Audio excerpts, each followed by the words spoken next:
Yeah మీకు తెలుసు, మీకు అన్నీ తెలుసు నేను. సో ఇప్పుడు అద్భుతమైన యాక్టర్, యాక్టింగ్ని షేక్ ఆడించే యాక్టర్ శకలక శంకర్ గారిని మాట్లాడవలసిందిగా. లేదండి, మీ నుంచి మొదలు పెడదాం అనుకుంటున్నాం. కాదురా, అద్భుతమైన యాక్టర్ అంటే నేను కాదు, ఇట్లా అంటావేంది? నీ గురించే డౌట్ వచ్చినట్టుంది ఆయనకి. నిన్ను మాట్లాడమంటున్నారు. నువ్వే మాట్లాడ. కాదమ్మా, ఇప్పుడు నాకు సీనియర్లు మా అన్నయ్యలు అంతా నాకు ఇచ్చేవాడు ఫస్ట్ మైక్. సీనియర్లు కాబట్టి వాళ్ళు ఏం మాట్లాడతారో విని తెలుసుకొని నేర్చుకొని కదా నేను మాట్లాడాలి. ముందే నాకు ఇచ్చేద్దా.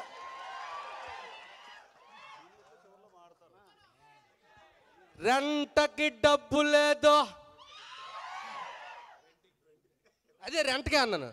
రెంటకి డబ్బు లేదు, తానానికి సబ్బు లేదు, పెనం మీద దోసు లేదు, లైఫ్ మీద ఆశ లేదు అన్నా.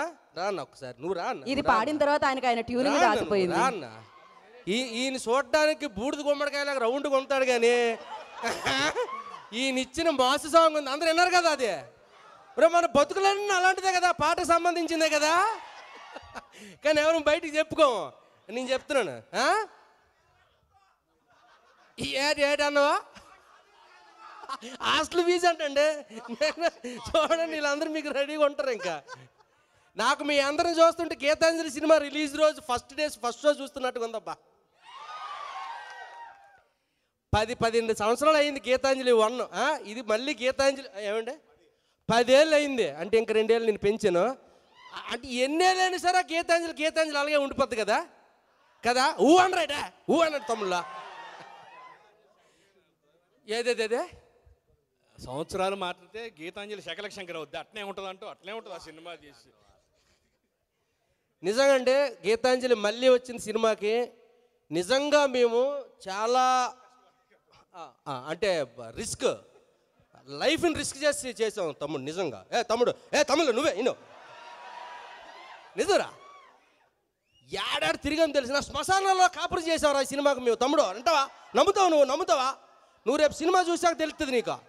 నిజం తమ్ముడు, ఎక్కడ శ్మశానం కాదు, ఏకంగా ఊటీ శ్మశానానికి తీసుకెళ్లారు కోన వెంకట గారు మమ్మల్ని. నమ్మవు నువ్వా? నీకు రేపు సినిమా చూసాక నమ్మితే చూడైతే. ఊటీ శ్మశానం అయ్యో మలయాళం దెయ్యాలు అయ్యి, తెలుగు దెయ్యాలు కూడా కాదు అయ్యి. 11 చూడు నువ్వే నమ్ముతావు తమ్ముడు. నిజరా? తెలుగు దెయ్యాలతో ఏదో పడుతున్నాం సరే పోను ఓకే. మలయాళం దెయ్యాలు కేరళలో, తెలుగు రావట్లకి, మాకు మలయాళం రాదు. తమిళ ఈ నెల 11గా, ఈ నెల 11 తమ్ముడు, నెక్స్ట్ మంత్ కదా ఈ నెల. మీరందరూ ఈ సినిమాని ఘన విజయం చేయాలి. ఎందుకంటే ముఖ్యంగా ఈ సినిమా మా అంజలి పాప కోసం 100%. Please claps. తన 50వ సినిమా లైఫ్లో గుర్తుండే గిఫ్ట్ ఈ సినిమాతో మీరు అందరూ ఇవ్వాలి అంజలి పాపకి. ఓకేనా? మాకు మీ అందరికి ఒక విషయం టైం అయిపోయిందా? అరే తమ్ముడు చెప్పేస్తాను రా. అంతే, అదిరిపోద్ది, ఫిక్స్ అయిపోండి. Thank you so much Shakalaka Shankar గారు. లాస్ట్లో డబ్బింగ్ వేసుకుంటాం మేము.